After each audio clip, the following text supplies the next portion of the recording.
প্রয়াগরাজে যে পদদলিত হয়েছে, যে বিপুল পরিমাণ মানুষ মারা গিয়েছে, এবং সেই বিপুল পরিমাণ মানুষ কিভাবে মারা গেলেন, কিভাবে পদদলিত হলেন, এই সমস্ত ঘটনা প্রত্যক্ষদর্শী যারা সেখানে ছিলেন তাদের বয়ান থেকে যেভাবে উঠে এসেছে সেটা খুবই মারাত্মক। এবং কিভাবে এই ঘটনাগুলো একের পর এক ঘটে চলেছে, তার কারণ কি, এই সব নিয়েই আজকের এই প্রতিবেদন। এবং এখানে দেখুন যারা একদম পরিষ্কার সেখানে উপস্থিত ছিলেন এবং তারা সেই প্রত্যক্ষদর্শীরা কি বলছেন সেটা শুনলে সত্যি গা শিউরে ওঠার মতন ঘটনা। হাতে মাইক নিয়ে হাঁক পাচ্ছিলেন ডিভিশনাল কমিশনারের কার্যালয়ের এক কর্তা, উঠুন উঠুন, শুয়ে থাকবেন না, যারা শুয়ে থাকে তাদের ভাগ্যও শুয়ে থাকে, আগে এসেছেন স্নান করে আগে আগে অমৃত লাভ করুন। এইভাবে একটা বার্তা দেওয়া হচ্ছিল যারা পুণ্যার্থী আছেন তাদের উদ্দেশ্যে।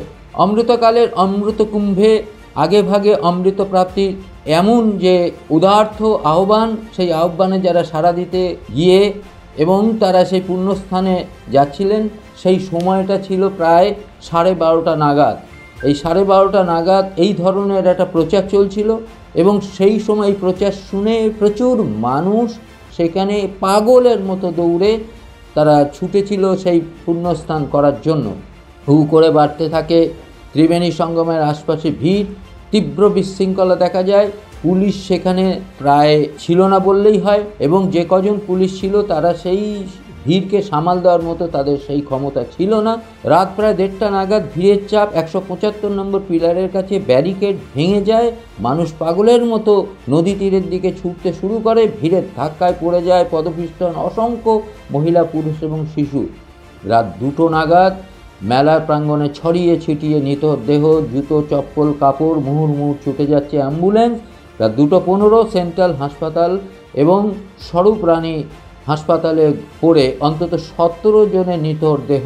সেদিনের সেই বীভৎস দৃশ্য সত্যি সত্যি অবাক করার মতন, এবং যারা দেখেছেন, যারা প্রত্যক্ষদর্শী, তারা অনেকেই এমন বলেছে মৃত্যুকে যে এত কাছ থেকে দেখা যায় সেটা অনেকেই বিশ্বাস করতে পারছেন না, এবং যারা বেঁচে ফিরে এসেছেন তাদের কাছে সেই অভিজ্ঞতা ছিল সত্যি শিহরণ জাগরণ মতন, মানে সাংঘাতিক একটা অভিজ্ঞতা নিয়ে তারা ফিরেছে। একের পর এক দেহ একে অন্যের ঘাড়ে পড়ে চলেছে এবং তারপরে সেই দেহের ওপর দিয়ে দৌড়ে পুণ্য অর্জনের জন্য তারা ছুটে চলেছে নদীর তীরে। শুধু এই যে মহাকুম্ভে এমন বিপর্যয় এই প্রথম নয়, মহাকুম্ভে এই বিপর্যয় কিন্তু শুরু হয়েছিল 1820 সাল থেকে। 1820 সালে মার্চ মাসে হরিদ্বারে আয়োজিত কুম্ভ মেলায় 430 জনের মৃত্যু হয়েছিল সেই সময়, এবং 1954 সালে 3রা ফেব্রুয়ারি যে এলাহাবাদ বর্তমানে কুম্ভ মেলায় সময় মৌনী অমাবস্যা স্নান করতে গিয়ে পদপিষ্ট হয়ে মারা গিয়েছিলেন প্রায় 500 জনের অধিক মানুষ। অনেক মিডিয়া এই সংখ্যাকে 800-র বেশি বলে দাবি করেছিল সেই সময়। এরপরে 1986 সালে হরিদ্বারে কুম্ভে বড় ধরনের বিপর্যয় ঘটে এবং মৃত্যু হয়েছিল প্রায় 200 জন। অভিযোগ আছে উত্তরপ্রদেশের তৎকালীন মুখ্যমন্ত্রী বীর বাহাদুর সিংয়ের কুম্ভে আসার ফলেই এই বিশৃঙ্খলা নাকি সেই সময় দেখা দিয়েছিল। 2003 সালে মহারাষ্ট্রের নাসিকে কুম্ভ মেলার গোদাবরী স্নানের সময় 39 জনের মৃত্যু হয়েছিল, এবং 2013 10ই ফেব্রুয়ারি আরেক ঘটনা ঘটেছিল এই কুম্ভ মেলায়, এবং কুম্ভ মেলায় দেখা গিয়েছিল যে এলাহাবাদের স্টেশনে ফ্রুট ব্রিজ ধসে মৃত্যু হয়েছিল 42 জন মানুষের। অতএব এই যে পদপিষ্টে যে মৃত্যু, এইটা কিন্তু আজকে নতুন নয়, এবং পদপিষ্টে মৃত্যু জের কিন্তু দীর্ঘদিন আমরা সেটা দেখে এসেছি, এবং বিভিন্ন কারণে সেই পদপিষ্টে মৃত্যু ঘটে থাকে এমন ঘটনা কিন্তু আমরা দেখেছি।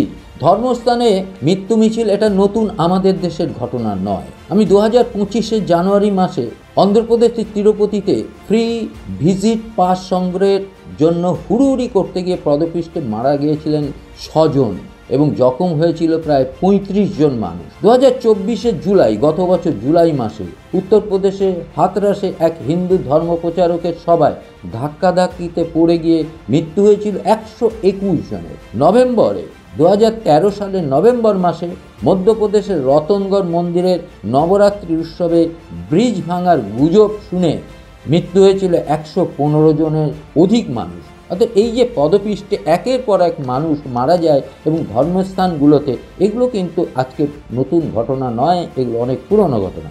2008 সালে রাজস্থানে চামুন্ডাগড় মন্দিরে নবরাত্রিতে বিপুল ভক্ত সমাবেশ ঘটেছিল এবং সেই সময় ধাক্কাধাক্কিতে পদপিষ্টে মারা গেছিল 250 জনের অধিক মানুষ। আবার 2008 সালে আগস্ট মাসে হিমাচল প্রদেশের নয়না দেবী মন্দিরের কাছে ধস নামার গুজবের আতঙ্ক যে ছড়িয়ে পড়েছিল এবং সেই পালাতে গিয়ে পদপিষ্ট হয়ে মারা গিয়েছিলেন 145 জন পুণ্যার্থী।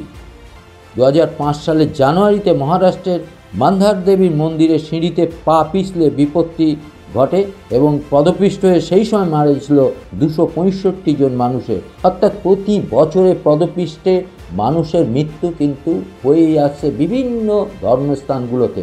অর্থাৎ ধর্মস্থানগুলোতে যে পদপিষ্টে মানুষ এইভাবে মারা যাচ্ছে, তার জন্য এই ধর্মস্থানগুলোকে যে কিভাবে যাতে আগামী দিনে এইভাবে মানুষের মৃত্যু না ঘটে সেই দিকে কিন্তু সরকারের দৃষ্টি দেওয়া উচিত, এমন কিন্তু প্রশ্ন কিন্তু স্বাভাবিকভাবে উঠেছে। অর্থাৎ মন্দিরগুলো যেভাবে মানুষের সমাগম হয়, ভক্ত সমাগম হয়, পুণ্যার্থীরা সেখানে গিয়ে পুণ্য অর্জন করার চেষ্টা করেন এবং এটা যখন প্রতিনিয়ত ঘটে আসছে তখন সেই ব্যাপারে সরকারের সতর্ক হওয়া কিন্তু খুব জরুরি ছিল। এবং প্রয়াগরাজে কোটি কোটি 70 লক্ষ মানুষ এখানে স্নান করবে, একদিনে 4 কোটি মানুষ যেখানে স্নান করছে, এই 4 কোটি মানুষকে সামাল দেওয়া একটা প্রশাসনের পক্ষে একটা নির্দিষ্ট সময়ের মধ্যে কিন্তু খুব কঠিন। এইটা যখন সেই রাজ্যের সরকার জানে যে এখানে 4 কোটি মানুষ স্নান করবে, অতএব আগে ভাগে তাদের সেইভাবে প্রশাসনিক বা সেনাবাহিনী নামানোর একটা পরিকল্পনা নেওয়া উচিত ছিল, এমনটি কিন্তু অনেকেই বলছেন। এবং পাশাপাশি এই ধর্মস্থানগুলোতে যাতে পদপিষ্টে মানুষ আর মারা না যায় তার জন্যে কী কী ব্যবস্থা, কী কী পরিকল্পনা নেওয়া যেতে পারে সেই ব্যাপারে কিন্তু এখনই ব্যবস্থা নেওয়ার চিন্তাভাবনা কিন্তু সরকারকে করতে হবে। কেন্দ্রীয় সরকার এই ব্যাপারে একটা দৃঢ় পদক্ষেপ নেওয়া উচিত যে মন্দিরগুলো যখন গড়ে উঠবে এবং সেখানে মন্দিরে যেখানে ভক্ত সমাগম হবে সেই প্যাসেজটা ঠিকঠাক আছে কি না, এবং সেখান থেকে মন্দিরে যে সমস্ত মন্দির এই ধরনের যেখানে জনসমাগম প্রচুর পরিমাণ হয় সেই সব মন্দিরগুলোকে যাতে সুন্দরভাবে তার বিধি ব্যবস্থা, মানে ওখানে মানুষ যাতে সুষ্ঠুভাবে তার পূজা অর্চনা করতে পারে, তার পুণ্যার্জন করতে পারে, সেই ব্যাপারে কিন্তু সতর্ক থাকা উচিত ছিল এবং উচিত দরকার। এই বিষয়টা কতটা গুরুত্ব দিচ্ছে কেন্দ্রীয় সরকার সেটাও কিন্তু দেখার বিষয়। কারণ ভারতবর্ষের বুকে আজকের থেকে নয়, দীর্ঘদিন ধরে পদপিষ্টে একের পর প্রতি বছর বহু মানুষ পদপিষ্ট হয়ে মারা যাচ্ছে, এটা কিন্তু শোভনীয় নয়। অতএব এই ব্যাপারে কিন্তু সরকারের সতর্ক হওয়ার দরকার এবং নতুন কিছু ব্যবস্থা গ্রহণ করার দরকার যাতে আগামীতে কোনো মানুষ পদপিষ্ট হয়ে মারা না যান। আপনারা আমাদের সঙ্গে থাকবেন, আমাদের চ্যানেলটাকে সাবস্ক্রাইব করবেন। নমস্কার।